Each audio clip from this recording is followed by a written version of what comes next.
নমস্কাৰ 24 লাইভ চাই থকাৰ বাবে ধন্যবাদ আৰু এই মুহূৰ্তত লৈ আহিছো এটা অতিকৈ গুৰুত্বপূৰ্ণ খবৰ ৰাজ্যৰ লাখ লাখ লোকৰ বাবে ভাল খবৰ এবাৰ পুনৰ এটা মুখ্যমন্ত্ৰী গৰাকীয়ে ভাল খবৰ দিছে কিয়নো ৰাজ্যৰ এতিয়া বহু লোকে লাভ কৰিব বিনামূলীয়াকৈ ঔষধ আৰু বিনামূলীয়াকৈ ঔষধ লাভ কৰিব চৰকাৰী চিকিৎসালয় আৰু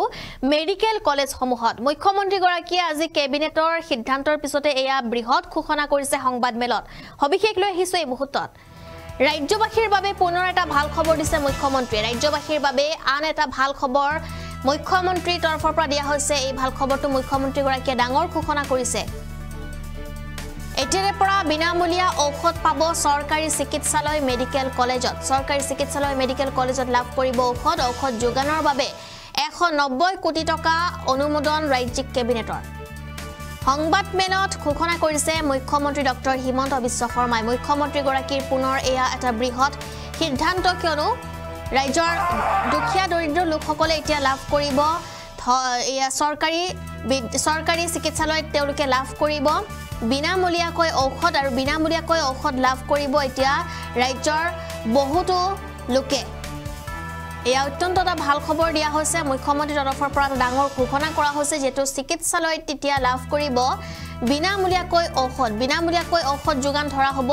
আৰু বিনামূলীয়াকৈ ঔষধ যেটো এতিয়া সকলো চিকিৎসালয় আৰু মেডিকেল কলেজত লাভ কৰিব এতিয়া একাংশ দুখীয়া দৰিদ্ৰ লোকসকলৰ বাবে এয়া এটা ভাল খবৰ মুখ্যমন্ত্ৰী গৰাকীয়ে জনাইছে যেটো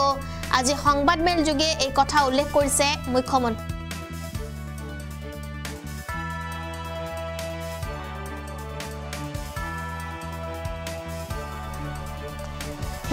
ডক্টৰ হিমন্ত বিশ্ব শৰ্মাই এয়া ডাঙৰ ঘোষণা কৰিছে আৰু যেটো আজি কেইবাটাও গুৰুত্বপূৰ্ণ সিদ্ধান্ত লোৱা হৈছে কেবিনেট বৈঠকত আৰু ইয়াৰ মাজতে চৰকাৰী চিকিৎসালয় মেডিকেল কলেজত বিনামূলীয়াকৈ ঔষধ যোগান ধৰাৰ এটা বিশেষ সিদ্ধান্ত লোৱা হৈছে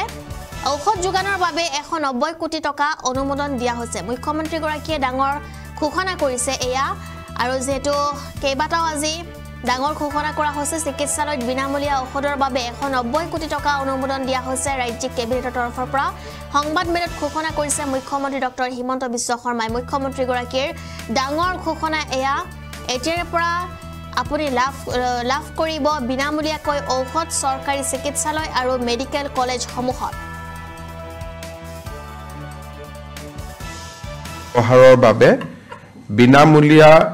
বিশেষকৈ ঔষধ বিতৰণ আৰু মধ্যবিত্ত লোকসকলৰ ব্যৱহাৰৰ বাবে বিনামূলীয়া বিশেষকৈ ঔষধ বিতৰণৰ বাবে আজি ৰাজ্যিক কেবিনেটে স্বাস্থ্য বিভাগক 190 কোটি টকাৰ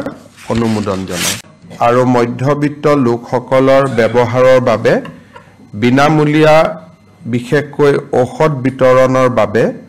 আজি ৰাজ্যিক কেবিনেটে স্বাস্থ্য বিভাগক 190 কোটি টকাৰ অনুমোদন জনায় আৰু মধ্যবিত্ত লোকসকলৰ ব্যৱহাৰৰ বাবে বিনামূলীয়া বিশেষকৈ ঔষধ বিতৰণৰ বাবে আজি ৰাজ্যিক কেবিনেটে স্বাস্থ্য বিভাগক 190 কোটি টকাৰ অনুমোদন জনায় আৰু মধ্যবিত্ত লোকসকলৰ ব্যৱহাৰৰ বাবে বিনামূলীয়া বিশেষকৈ ঔষধ বিতৰণৰ বাবে আজি ৰাজ্যিক কেবিনেটে স্বাস্থ্য বিভাগক 190 কোটি টকাৰ অনুমোদন জনায় আৰু মধ্যবিত্ত লোকসকলৰ ব্যৱহাৰৰ বাবে বিনামূলীয়া বিশেষকৈ ঔষধ বিতৰণৰ বাবে আজি ৰাজ্যিক কেবিনেটে স্বাস্থ্য বিভাগক 190 কোটি টকাৰ অনুমোদন জনায় আৰু মধ্যবিত্ত লোকসকলৰ ব্যৱহাৰৰ বাবে বিনামূলীয়া বিশেষকৈ ঔষধ বিতৰণৰ বাবে আজি ৰাজ্যিক কেবিনেটে স্বাস্থ্য বিভাগক 190 কোটি টকাৰ অনুমোদন জনায়